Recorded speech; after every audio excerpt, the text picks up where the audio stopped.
Hey everybody, in this video we're going to cover the 5 top myths about inner source. Hi, my name's Marty Woodward and I used to work on the team at Microsoft that helped the company adopt inner source. So I wanted to kind of take you through what inner source is, explain Microsoft's history with it, and then let's go through the 5 myths I heard when working on this with teams. So first of all, what is inner source? It's taking the same tools and practices that you do with open source projects and applying those inside your organization on your private source code. And it's helping you communicate across teams. Because if we look at the average enterprise, most people struggle with communication across divisions or even between floors of the same building, if I'm honest. And there's this lack of understanding often in teams around the open source style workflows, how you use those, probably often from lack of experience in using those workflows to do pull requests and things like this. We also see inside organizations another challenge is people quite often have large monolithic code bases, and sometimes it's harder to kind of break those down into modules and do open source and inner source across those. We certainly saw this inside of Microsoft, along with quite a lot of code ownership, rather than feeling about your code as a maintainer of your code. You think about the code as we own it, my team owns it, or my department owns it, when really it's owned by the entire organization and you are the maintainers, you look after that code. So if we look at modern enterprise practices, we quite often see there's lots of innovation that's happening from all directions. So you want to be able to take ideas from different people inside your organization and share them. We see a big change in modern engineering practices in terms of shifting left, so doing things earlier in the development process, whether that's testing everything in the pull request rather than at the very end of a build, or maybe it's actually having security checks happen as soon as you push code into your code base rather than waiting for the very end or even waiting for it to be deployed before you security test. The other thing we see that's quite common in high-performing modern engineering teams is the notion of sharing. Is sharing not just with your colleagues, but also with the rest of the team. I mean, in DevOps, that obviously sharing is key there. You've got Dev and Ops working together on the same thing, but being able to share across teams, don't have these silos of knowledge, but make sure everybody in the organization's on the same page. If we look at engineering in Microsoft today, we see we've got around about 110,000 users on our engineering system. Interestingly, only about 58,000 of those are actual, developers, people checking in code every day. The rest of people are, people like me, overhead and delete email, whatever. But we are all in the same system, working together, building these systems together. We've gone from probably in 2014 the first repository on GitHub to now where we are today with 8,500 public repositories on GitHub. That's just the public ones alone. And we also shipping around about 82,000 times a day. Well, that's deployments a day, which is kind of a vanity metric, really. That's pushing to test environments and pre-production environments. The average team probably ships, a highly productive team would be testing, 2, 3, 4, 5 times a day. Or, you get teams that are shipping a couple of times a week or sometimes every couple of weeks, that sort of thing. But across the whole of a company, on average, about 82,000 deployments a day, which is a massive change in the past 10 years. A lot of that's been driven by those teams, but it's also come from the top as well. So Satya Nadella, our CEO, he's been very clear about making sure we focus on our engineering tools inside of Microsoft and our engineering practices to make sure we're using the most modern tools and the most modern practices that we can. Satya is very keen as well that we invest in our engineering tooling and that we build on that so we can improve productivity and invest it ready for the future.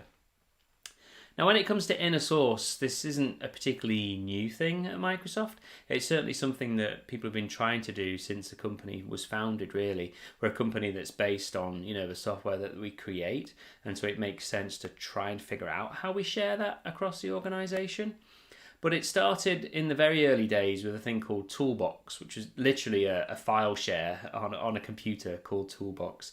And engineers used it to share tools between each other in the organization, whether that's, a handy test script or a handy test utility, that sort of thing, or maybe, some pre-production code. It was mostly used to share binaries, not really source code, because back then source code was mostly done over file shares. You remember SourceSafe was kind of file share based rather than proper IP network protocol based systems, and so it's difficult to share source code in that way. Mostly binaries, but it became popular. And then as we went on in 2006, we took a fork of our Codeplex code base. So Codeplex was our open source hosting site that we had publicly. We took a fork of that, brought it internally, and then made that available to engineers inside of Microsoft to use it to share different products with each other, share code bases. That was done very explicitly on certain utilities that people were building, again, and making them available to share. Here's an example of Mouse Without Borders, which was a tool for using a mouse across multiple machines. That's actually now available open source on GitHub, but at the time it was available on Codebox, available to share across people in the organization. Then in late 2014, we started work on what we call One ES, that's One Engineering System. Up until this point, every team in Microsoft really had their own engineering tools. And when you move teams, you quite often had to learn a whole different way of working. We decided we would standardize and use one code base. One tool set across the organization. So we did that, and it was basically built on top of Azure DevOps for private code and then GitHub for public code. And then within Azure DevOps, what we actually did was we changed it so that every person in engineering was able to see the rest of the engineering system. So, I, as a developer on Azure, could see the Windows code base, Windows could see the Office code base, and try and improve a bit of sharing in that way. The biggest change came in the summer of 2015. Satya Nadella had come in as a CEO, and he was created 1 week, which is a week where we get everybody together and we all learn and we all do different things as a company. And part of 1 week is a hackathon that we run, where again everybody in the company is invited. We run it online, and it helps people get together in teams and build solutions. So in the summer of 2015, getting ready for the hackathon, we made a change to Azure DevOps just for the Microsoft Active Directory tenant, so that you could come in and change the visibility of a project and make it visible to everybody else within that AD tenant. So in this case, it was within the Microsoft organization. And we were able to use Azure DevOps at that time for our hackathon as a way of sharing code. So rather than using this external system, we were able to use our core engineering system as part of the hackathon and get everybody working together. That hackathon was actually great. For the first hackathon, some good ideas came out of that. And in fact, the Xbox Adaptive Controller, which you can see in stores now, that came out of the hackathon in summer 2015. An engineer called Matt Height was working on different controllers, and he decided to get everybody together and did an initial version based on a Kinect controller. And this is to build a controller for people, with limited mobility and who typically struggle with an existing Xbox controller.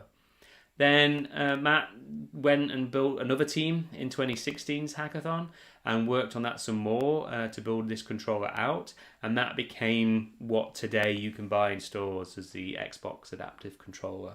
And there's been lots of ideas that have gone through hackathons and actually come out of things. But the main benefit of these hackathons is to get everybody together, get everybody sharing ideas, and build these relationships across the business and, really start to share and build the community. Now, after the hackathon brought this to market and we started working, we then needed to work, a bit more on the ways that we communicate. By this time, let's say we created our GitHub account in 2014, and then as we moved on, we started to do more and more work in the open. And we started to learn as engineers, we started to learn how to communicate with people through issues, through pull requests. Often when you're working in an open source project, people don't share the same deadlines as you. They work for different companies, they've got different priorities. And learning to work in that way sort of really helped change the culture inside Microsoft, so we could communicate with those people and learn different tools and techniques, all based in GitHub.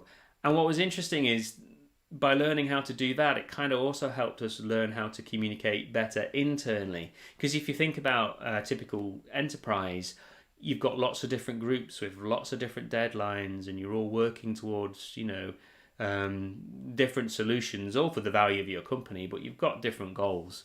And so knowing how to work in that way really helped educate us how to work better internally.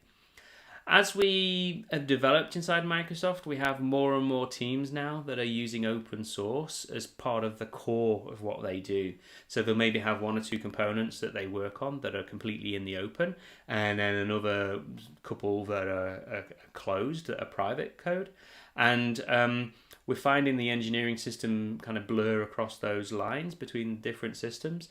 And so what we're actually doing is starting moving the entire organization over to GitHub, or moving more and more of it that way anyway, so that we can share more work across this platform a lot closer. And also because this kind of social coding features that are built into GitHub really help you when it comes to doing inner source collaboration. So once we've decided to get everything into GitHub and start to learn the lessons we've got there, we're looking at some of the projects that have been most successful on GitHub and seeing what we can learn. And interestingly, one of the most successful projects across everything in GitHub, not just Microsoft, but across all open source projects, has been Visual Studio Code. Now, interestingly, Visual Studio Code came the other way. It actually started as an inner source project. The team, when they were building, they built an editor control called Monaco. And that's available now on GitHub as a public project. But at the time, they built it as an inner source project, made it available to other people within inside the organization, really did a lot of work on documentation, showing you how to use it. And then lots of different teams picked up that editor control, contributed changes to it, but also gave the team this real-world testing and these real-world requirements that helped them improve that editor control. And then eventually it became Visual Studio Code, which we all know and love today.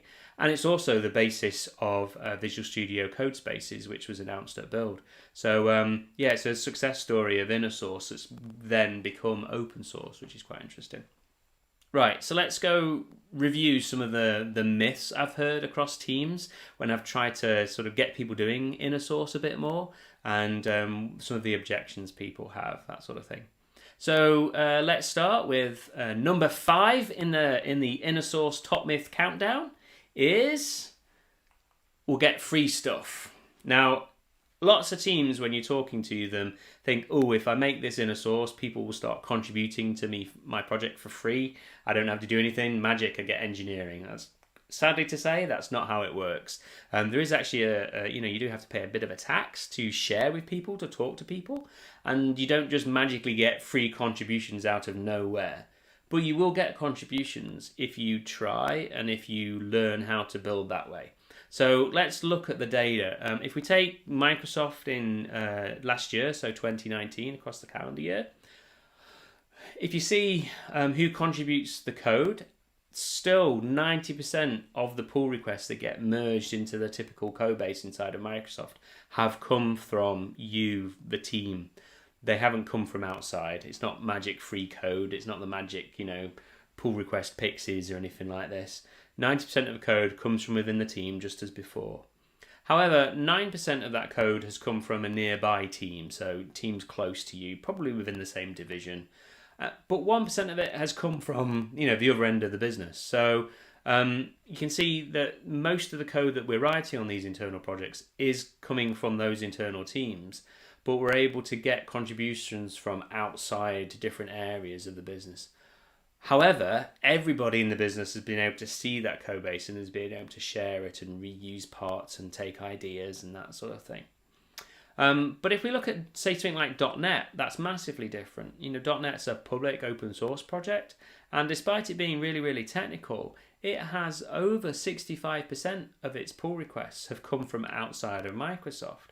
So when we sit back and really look at how that community has built up and how we've gone and worked in that community, it's quite interesting. So the first thing that we did with .NET was we made the source available. So people could see the source. They couldn't really do anything with it. They could read it. And, we got some interest. People were involved. It certainly helped debugging issues and that sort of thing, if you remember, trying to figure out what was going on in the base class library or something like that. It was very helpful. We then started to make our design notes available. So, how we were going to change things. And again, that was good because we got early contribution. We were able to iterate very quickly. But it's still, weren't getting much contribution. We weren't getting a huge amount of involvement just from the really, passionate, in-depth people. The next stage that we did was we went open with our code, but we had limited contributions. We actually published the source code from TFS at the time over to Codeplex at the time, and we could take contributions back in, but we weren't working in that code base. We were just publishing to that code base and then manually pulling changes back, merging them, and then pushing them out eventually. There were slow feedback times. There wasn't really much live discussion happening on those issues. But it was available under an open source license. This was progress. Where we saw this massive uptick in contribution was when we really adopted a true community workflow. So we moved our engineers into GitHub, and we had them doing pull requests to the project just like they were anybody else who was contributing from outside the organization. And we found that was massively important, that you don't treat your engineers as special. They follow the same process as the rest of the community for code reviews and things, and you're truly part of that community. When that happened, we saw this huge uptick in interest and participation. And that meant we actually had to improve our documentation, make it easier to get started in the code, make it easier to find things, help understand why we were doing certain things that way. And then the final thing that happened was we created the .NET Foundation, and we actually started sharing the ownership of .NET and making it so the .NET platform was truly shared, was truly owned, not just by one team, but shared across lots of teams. And if we kind of step back on that, what I try and explain this to people is with a contribution funnel.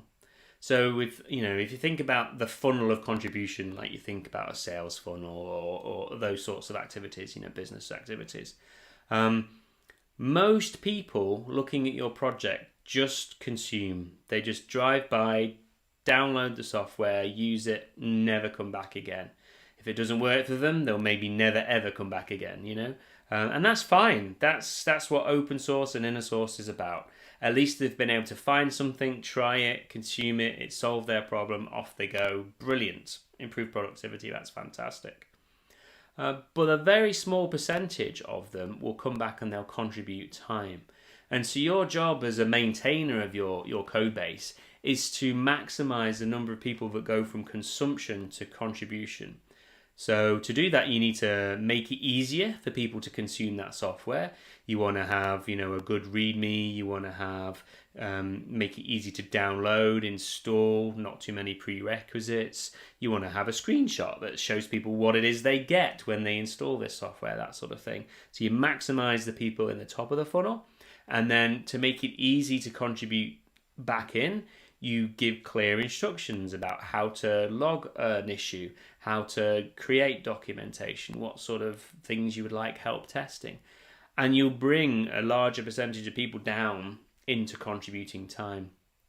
And then a very small percentage of those people will actually contribute code into your project. And code obviously is extremely helpful. Open source communities, value code contribution over everything else because it is so helpful to drive the community forwards. And that might just be a fix to the issue that they found, or it might be tests, or sometimes whole new features, which is brilliant and fantastic. So you need to be welcoming to these people who've contributed some time, so that the small percentage of them that contribute code are maximized, that you get the most people through, and be welcoming to contribute code. And then when people do contribute code to you, you want to be welcoming to them so that you can get people down into the next level of the funnel, which is where they share ownership with you and help you maintain your project. So if somebody contributes some code, you want to be responsive to that pull request, give them good feedback. You want tests running on that pull request so they get quick feedback if this code is going to be accepted or not. And then you also, want to be able to provide opportunities for them to influence the future of the product direction, help with code reviews, that sort of thing. So that's kind of the contribution funnel, and you need to be thinking about how we're going to bring people down that funnel with you so that you get more and more useful contribution to the project that you're sharing. We also want to figure out how to make sure that these contributions coming in are actually helpful. It's no good, getting features which you don't want to implement because you're just going to annoy them, and it's going to, it's going to waste your time as well. So the first thing is to make sure you've got good documentation that's inviting, that brings people in, that shows them what to do. You want to make sure you've got good governance of your project. So make sure you're responding to pull requests that come in fairly quickly. Make sure you have tests that pass like normally. So when somebody downloads that code and hits build, and watch all the tests pass, that it works, and then they can go and get on and fix the thing that they wanted to fix rather than trying to fix your broken software, before they can even get started.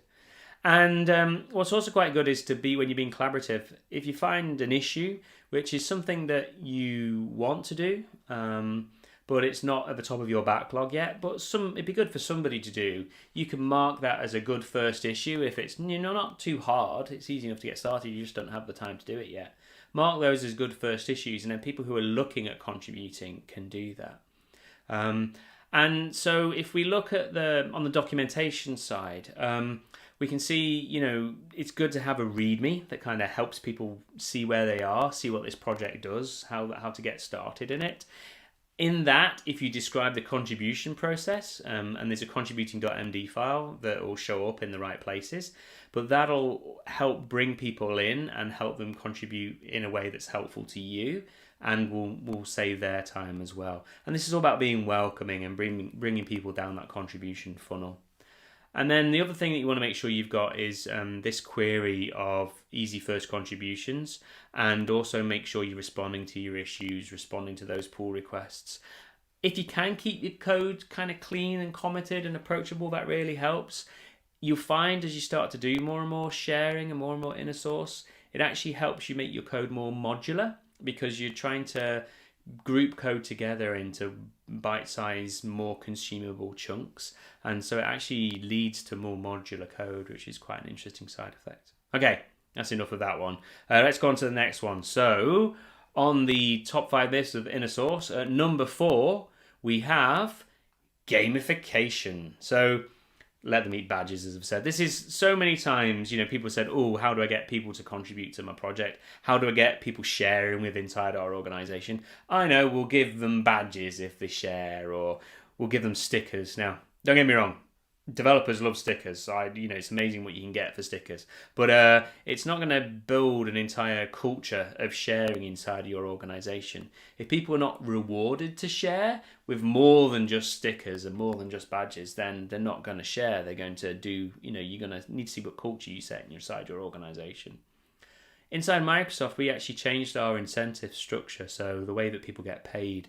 The interesting thing that we found is we needed to build an economy of sharing. It's no good just telling people to share, or telling, unless there are people who are prepared to consume those shared components.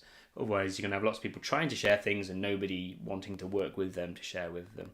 So we actually changed our incentive structure. So when you're demonstrating your impact, you don't just demonstrate your own personal impact. You demonstrate what impact you've had on the work of others. But you also have to demonstrate what impact you've had building on the work of others.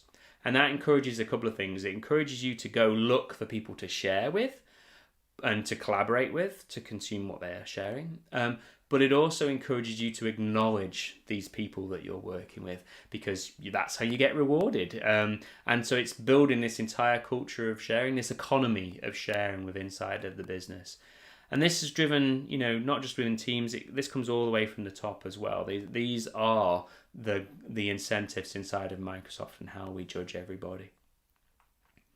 Right then, number 3 in the top 5 myths of inner source is people want to wait before publishing. Developers are very, oh no, I can't publish this code. I need to tidy this code up before I can publish it. I hear that all the time.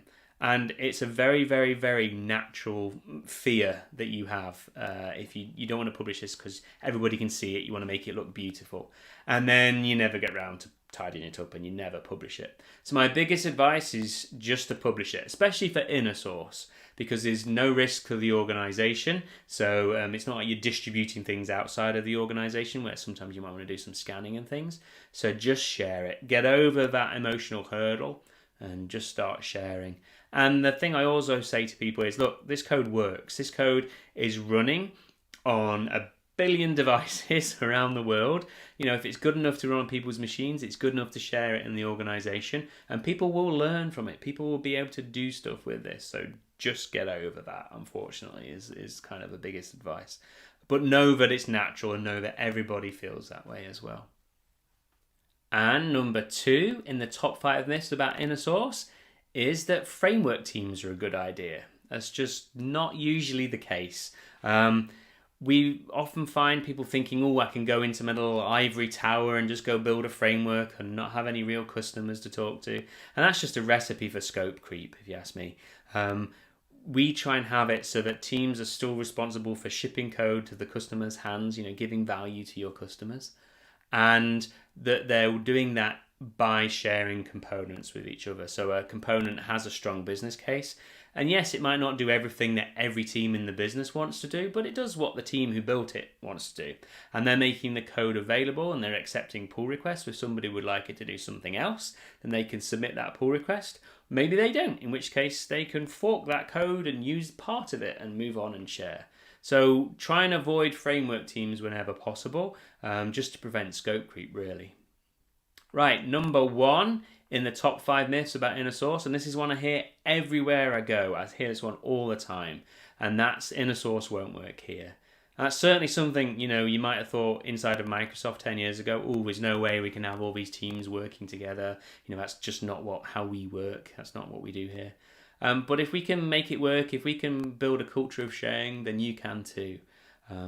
It doesn't mean everything has to be shared. There are still things inside of Microsoft that aren't shared. There are tented projects, we call them, that are private projects. But that's an explicit decision to make something private. It's not the default. Inside a bank, you very likely have code that cannot be shared widely. But you probably also have, you know, a string handling library or a date handling thing. Hopefully you get that one from open source. But anyway, hopefully you've got some code that's common across the whole business. Maybe the way that you look at account numbers or things like this. You can share those across the whole business. There's no IP there that's private to that one team. So you are able to come in and you are able to share code. So think about what you can share and how you can start building a culture where sharing becomes the default. And we see this happening across lots of businesses around the world. NASA's a great example, the Jet Propulsion Laboratory, where they've increased their code reuse now on GitHub to greater than 90%, and they've seen a 20-fold increase in collaboration, which is just amazing. But you can see some big names there of lots of companies who've seen increase of performance and an increase of sharing by adopting inner source cultures inside their organization. Right, so let's recap now. If we look at the key features, what makes inner source engineering systems? So the first one is that you build an economy of sharing inside your organization. Teams are incentivized to share with other people and they're incentivized to consume those shared libraries. Let's build this economy. An inner source model is one that allows permissive read access. So lots of people in the organization can read that code and can log issues and that sort of thing. But a very small percentage, the team, have the restricted write access. So the team who own that code, who maintain that code, still control what goes in it. They're not losing control. People can suggest changes, but they still have the control of what's in that code. And so it's restricted write, permissive read is a classic, inner source pattern. You need to make sure you've got discoverability of projects. It's no good just sharing things and having permissive read if you can't find them. If you're trying to find that library inside your organization that does that thing that you need, how do you find it? Where do you go? You need this discoverability. You also need good documentation. Sharing code isn't an excuse to stop writing docs. You can't say, oh, the code is the documentation. That doesn't cut it. You need good documentation that shows people how to use that code, how to consume it, so you can maximize the people in your contribution funnel so that you can gain value from sharing by having people send you submissions and that sort of thing. You also need a well-documented and easy to set up developer environment. If you think about the number of times you've been to a library and you want to make a change to it, but to get the dev environment means like 4 or 5 days of work, setting up prerequisites, installing machines, all that sort of stuff. That's just painful. Nobody's going to go through all that pain unless they're really, really, really motivated. This is one of the reasons why I'm really excited about Visual Studio Codespaces and GitHub Workspaces, because they allow you to set up these development environments really quickly and then share those with your teams. And that helps not just you in terms of reproducing issues and being able to get a dev environment set up. It helps when people are trying to consume code and then contribute fixes. The other thing that's common in InnerSource is this pull request model. You want to cross-organizational forks, so you can fork a code base if you don't have read access to it. You can make a change to that code and then you can send a pull request to the upstream maintainers so that then you're able to take advantage of the changes that they added as well as the changes that you wanted to their code base. It's great if those pull requests are validated by reliable tests and that have great test coverage, because that gives you a much quicker feedback loop to your pull request to know if you're heading in the right lines before any human comes and does a code review.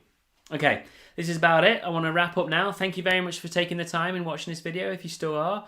My name again is Martin Woodward. If you want to get hold of me, it's Martin Woodward on Twitter, or you can email martinwoodward@github.com. If you want to learn more about InnerSource, then go to the innersourcecommons.org, which is a great website with lots of like-minded people who are all trying to do InnerSource inside their organizations. And if you want to learn more about Microsoft's journey, then go to aka.ms/developer stories. Thank you very much.